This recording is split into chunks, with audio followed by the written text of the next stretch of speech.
Yeah. Right. And what I was saying to a friend recently is actually like, you can sit in front of the TV and watch Netflix for an hour. You have the time. But there's also a difference between, are you sitting in front of the TV and watching Netflix and paying attention to what you're watching, or are you scrolling through your phone while you're doing that, right? It's like, are you actually invested in what you're doing, or are you just wasting time in front of a screen? So it's the same way I see it. It's like, are you just going to show up and listen to things with your camera off and not be an active participant? Then honestly, probably a better use of your time. Or are you actually going to go and do the work and ask the questions and challenge yourself and challenge others?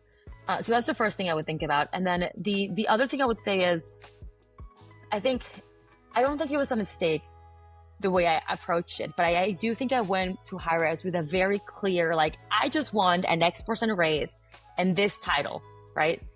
I would encourage people to also be open to career growth isn't necessarily linear. Career growth doesn't mean your next step is an X% increase in your salary and a specific senior in your title. It's really around, are you in the role that is going to make you the happiest long term? Are you doing something that challenges you, right? I think if I hadn't been open to that with Highrise, I would have taken like the offer that I got from Airtable when we had the conversation and been fine with it.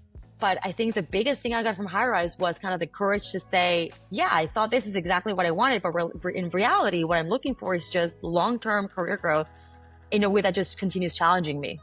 So I don't think I would have like had the courage to quit my job and change companies and do all this again if it wasn't because of Highrise. So long-winded way of saying, keep an open mind, because even if you're working on something very specific, you might surprise yourself by just thinking about things more around what is going to be what's best for you long term.